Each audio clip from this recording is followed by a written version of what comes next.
Assalamualaikum warahmatullahi wabarakatuh. Perkenalkan, nama saya Fakih Wibowo dari kelas K4604 dengan NIM 15002220247. Di sini saya akan menjelaskan tentang teori semiotika dan komunikasi efektif.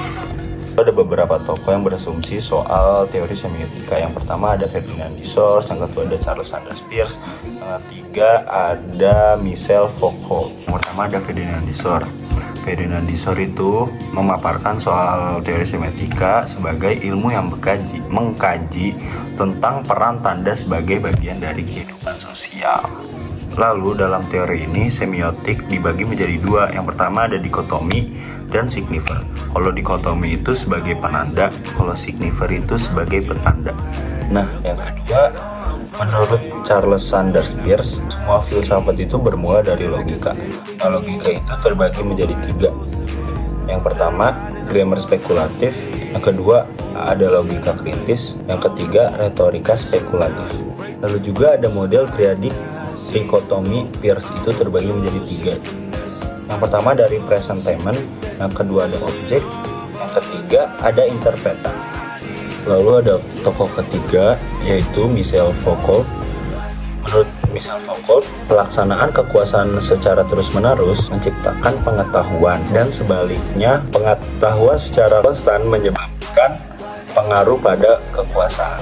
Dari pelaksanaan kekuasaan itu sendiri menciptakan dan menyebabkan kemunculan objek-objek baru pengetahuan serta mengakumulasikan bentuk-bentuk baru informasi.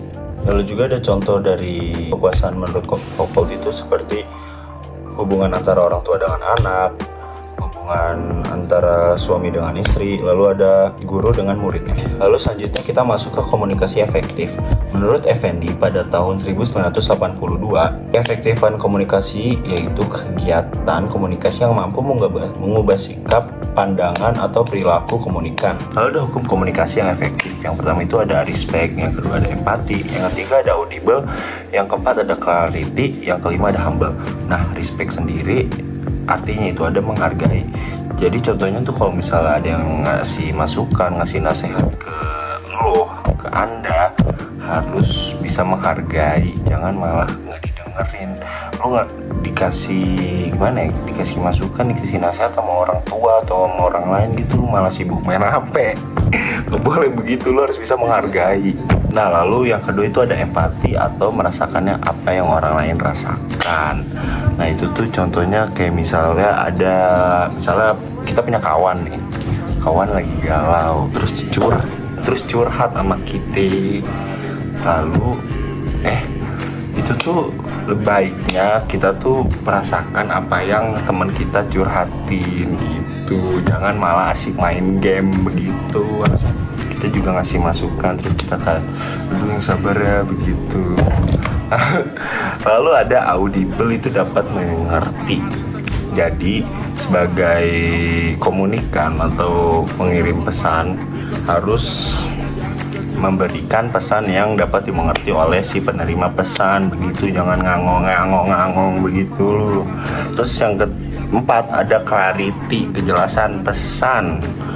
Sama nih kayak nomor 3, nggak beda jauh, ngomong jangan ngangong biar dapat dimengerti itu sama si penerima pesan. Lalu ada humble, rendah hati. Kita harus bisa memposisikan kita berbicara dengan siapa, dengan orang tua atau dengan teman. Kalau misalnya dengan orang tua, kita harus bisa memposisikan kalau kita tuh lebih muda tuh. Jadi kita tuh harus lebih hormat, patuh. Kalau misalnya sama kawan mah enjoy baik, ya udah gitu guys. Jadi kalau sama orang tua tuh harus sopan dengan tutur katanya, dengan harus teratur begitu guys.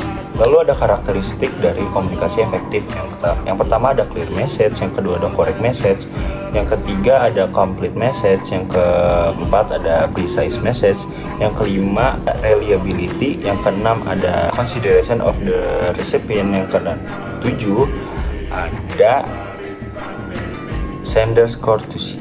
Sekian dari saya soal pembahasan teori semiotika dan komunikasi efektif. Kurang lebihnya mohon maaf, saya Fakih Wibowo, izin cabut. Assalamualaikum.